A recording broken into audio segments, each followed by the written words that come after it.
Solemne de homenaje al economista Pedro Eduardo Zambrano Fernández, gerente de la sucursal de Puerto Viejo de Ban Ecuador. Primero, instalación del acto por el doctor Dumar Iglesias Mata, presidente de la Confederación de Periodistas del Ecuador. Señor economista Pedro Eduardo Zambrano Fernández, señor doctor Rubén Señor López, presidente de la Sociedad Bolivariana del Ecuador, capítulo Manaví, señor licenciado Tony Tuma, presidente de la Fundación para el Arte y la Cultura, señor abogado Francisco Señor López, poeta, escritor, que ha hecho un hermoso acróstico para el homenajeado, abogada Indira, presidente de la Asociación de Periodistas de Puerto Viejo, señor profesor Paco Vera Castillo, Carlos Vera Castillo, distinguido miembro de esta institución. Estimado Pedro, hoy es un día para mí de motivados encuentros emocionales, porque en primer lugar tuve una entrañable amistad con su señor abuelo, mi compadre, don Pedro Eduardo Zambrano Seguí. Con él dimos fuerza a la Federación de Periodistas de Manaví y a la Confederación de Periodistas del Ecuador que él presidió. Con él hilvanamos muchas cosas de este Manaví que necesitaba todo en la década del 70, 60 y 80. Y cuando el presidente Cinturón Vallejo le propuso al Ministerio de Información y Turismo, nos reunimos. Y uno de los periodistas presentes le preguntó: Pedro, ¿pero para qué cargo burocrático, señores, compañeros? Si nos quejamos que Manaví está preterida, está olvidada, está abandonada, y ahora que alguien esté en el centro, dentro del monstruo del poder, y yo voy a pelear por Manaví. Y de hecho, como lo dije hace poco, el 21 de diciembre del 2022, al recordarse 30 años del accidente aviatorio, en el monumento en su honor y la romería que organizamos, su abuelo Pedro fue un hombre adelantado del tiempo. Como que no era para Manaví, como lo que no era para el Ecuador, como que era para las naciones de Europa y de los mundos desarrollados, porque concebía un Manaví que hoy estamos viendo pocas de las obras que él planificó. Como alcalde de Puerto Viejo, elaboró los estudios del centro comercial, del Palacio Municipal, de los puentes que más tarde construyó e inauguró el alcalde Vicente Mendoza. Como alcalde de Puerto Viejo, como presidente del CRM, amplió la pavimentación de la ciudad. Como ministro de Información y Turismo estaba cumpliendo una gran labor, porque hizo cumplir los propósitos del gran paro obrero del 62 de Lutero Santana Zambrano, que gracias a ese paro se creó el Centro de Rehabilitación de Manaví, que más tarde desapareció. Entonces digo para mí que Manaví y la patria perdieron un adelantado, un hombre superior. Por eso siempre, en cada aniversario, nosotros lo recordamos aquí en nuestra sede. De sus ancestros, ya lo va a destacar el acrostista también, el diario Manavita debía salir el 12 de marzo de 1934, pero una falla en la prensa impidió que salga ese día. Y entró a circulación el número 1 del diario Manavita el 13 de marzo de 1934, con su bisabuelo Pedro Zambrano Vázquez. Con su señor padre nos une también una gran amistad en la Junta Cívica, en esto de querer desarrollar a Manaví para que los municipios tengan más renta, los gobiernos provinciales, y de hecho su papá elaboró un proyecto que nos presentó hace poco en el Frente Cívico para potenciar con mayores recursos económicos y que tengan mayor capacidad de financiamiento del Banco de Desarrollo, etcétera, los GAD provinciales y los GAD municipales. En la otra cara de la medalla, su abuelo, don César Fernández Ceballos, tengo para mí, y siéntase de orgullo, que ha sido el mejor gobernador de Manabí de todos los tiempos. Un aplauso al poeta coronado Vicente Espinal. Venga por acá, Vicente. Pase casa.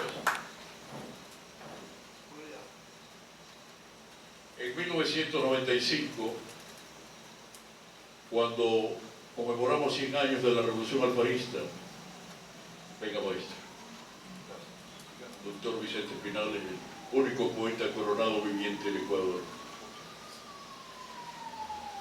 Y yo escribí ese gran libro que se agotó en las librerías del Ecuador y de América Latina, Eloy Alfaro, 100 facetas históricas. Viajé a Quito, al Congreso de la República, y me dijeron: hay un presupuesto de 100 millones de sucres para la celebración, pero están asignados para que los maneje el general Fran Vargas Paso. Lo visité al general Fran Vargas Paso, mi amigo. Me dijo: Dumar, todo está allá, aquí están los gastos. Llevo 3.000 montoneros y campesinos de todo el Ecuador a Montecristi, tengo que darles comida, alojamiento, etc., y no hay. Me fui a hablar con mi amigo, el presidente Sixto Durán Ballén.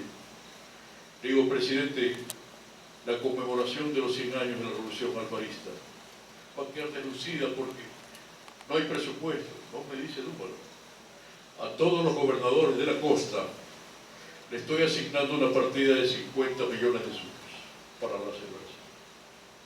Habla con César. Me vine, hablé con César, me recibió como buen hombre afable, generoso, bondadoso, bueno.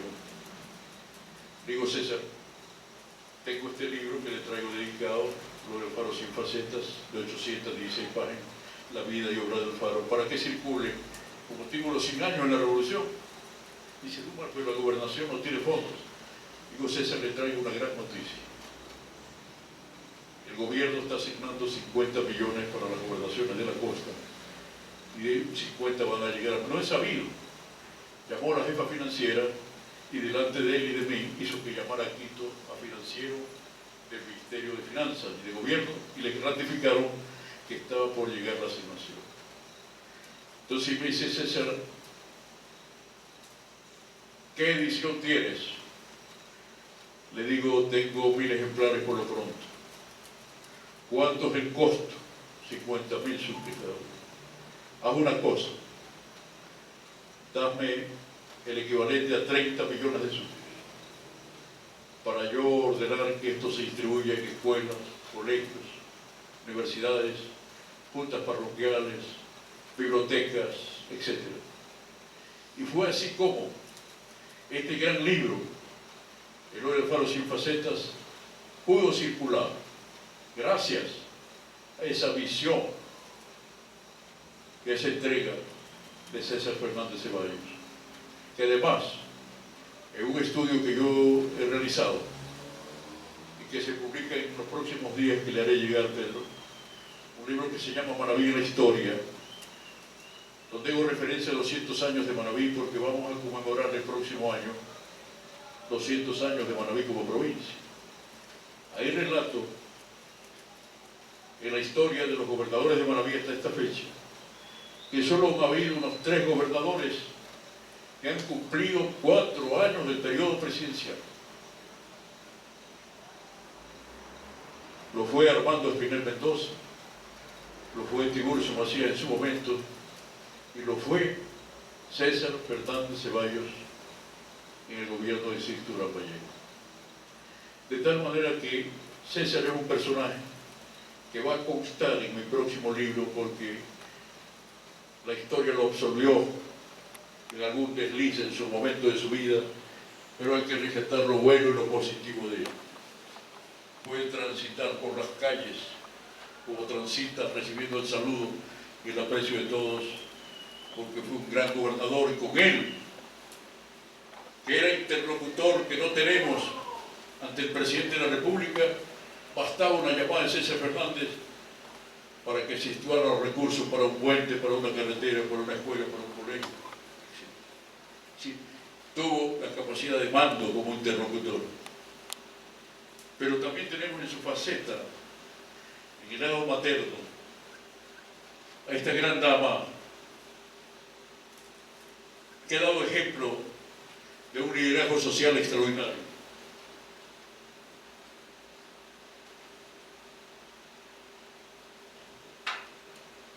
Su madre, abogada magíster, María José Fernández Bravo, que destacó en el Guaya como defensora del pueblo, que destacó aquí primero como funcionario municipal, luego concejal de elección popular, que le birlaron la vicealcaldía porque la ley dispone que tiene que haber la paridad hombre-mujer, mujer-hombre, pero aquí lamentablemente se impuso el alcalde Casanova con su candidato a vicealcalde Erico Valdivieso. Ahí ya le correspondía la vicealcaldía. Pero la historia es justa. Pasó el tiempo, renunció Casanova, subió a Luis Valdivieso y ella, por mérito propio, asumió la vicealcaldía. Una vicealcaldía de puertas abiertas, de un trabajo social admirable, la única concejal que ha presentado más de 30 ordenanzas municipales. De tal manera que por ese lado materno, también de su abuelo, don Federico Bravo Basurto, su bisabuelo, alcalde de Puerto Viejo por elección popular varias veces. Lamentablemente venía una dictadura militar, lo destituía, otra dictadura militar lo destituyó, pero en ese lapso, Federico Bravo Basurto, boticario, con una cultura elemental, llegó a ser miembro de la Junta Monetaria del Ecuador. Su bisabuelo. De tal manera que Pedro quería hacer esta introducción porque de esta dinastía, de esta estirpe familiar, el destino deparado que hoy otro familiar suyo, el ingeniero Zaguirre, esté de ministro de Agricultura y Ganadería. Por mérito propio, graduado del Zamorano, en la Universidad del Exterior, su secretario del ramo ascendió y está haciendo una gran labor en esa cartera de Estado. Por eso, cuando se hizo primero su encargo y luego su designación, nos alborozamos, porque un joven profesional estudiado en Harvard, economista, que ha venido con toda la tecnología y las enseñanzas de la Universidad del Tercer Mundo, ha preferido venir a servir a su tierra. Pudo haberse quedado en el exterior, en organismos internacionales, y sirviendo con su talento y su capacidad en altos cargos. Pero aquí está, con la humildad que tuvo su bisabuelo Pedro Serrano Barça, con la humildad que tuvo su abuelo Pedro Serrano Sevilla, con la humildad que tiene su padre Pedro Serrano La Pena. Así, sencillo, humilde. Y cuando yo pregunto a los usuarios de Ban Ecuador, en la mayoría de los casos está en la planta baja, viendo qué necesidad hay, qué atención inmediata se puede dar, cómo se puede servir al hombre del agro, al líder emprendedor, a los que sean los préstamos inmediatos para reactivar su economía, identificado con el gobierno del Ecuador del presidente Lazo, del ministro de Agricultura, del gerente general de Ban Ecuador, que está dando cada día noticias extraordinarias. Esos préstamos fabulosos que ya se ampliaron, ahora los taxistas están de desplace, hasta $20.000, creo que al 8 o 9,5% de interés, al 8%. ¿Se imagina? Un taxista puede modernizar su vehículo inmediatamente, puede ser a 10 a 20 años, ¿no? ¿A cuántos años? A 10 años. Y así Ban Ecuador está abriendo un abanico, se está identificando con los grandes sectores populares. De tal manera que esto lo hemos organizado, Pedro, para darle a usted una voz de estímulo, una voz de aliento, una voz solidaria, y decirle que aquí estamos las instituciones que agrupan la Confederación de Periodistas del Ecuador, Colegio de Periodistas, UNEP, Asociación de Periodistas, Federaciones Provinciales, Círculo de Periodistas Deportivos del Ecuador, AERO, para respaldarlo, y que todos sus proyectos se hagan realidad y que así como ha entrado hoy por la puerta ancha, usted más tarde pueda decir misión cumplida para tratar de igualar o superar al único gerente del Banco de Fomento en la historia de la institución bancaria, Alfredo Enrique Fuentes, que realmente supo entender la preocupación de los hombres del agro, viajaba a las parroquias, a los recintos, se reunía con los campesinos, los asociaba para que tengan más fuerza sus planteamientos. Por eso ese hombre que fue guayaquileño, que fue gran amigo de su abuelo Pedro Zambrano Izaguirre, con él también se conformó la financiera Manaví, la asociación de ejecutivos, fue superintendente de bancos. Pero recordamos por eso, por esas acciones que tuvo en beneficio del agricultor, del pequeño líder emprendedor, para que no se concentren los créditos, sino que se abra el abanico y haya verdadera democracia en este servicio que cumple felizmente el Banco de los Ecuatorianos Ban Ecuador. De esta manera dejo presentado este acto de homenaje a Pedro Eduardo Zambrano Fernández. Muchas gracias.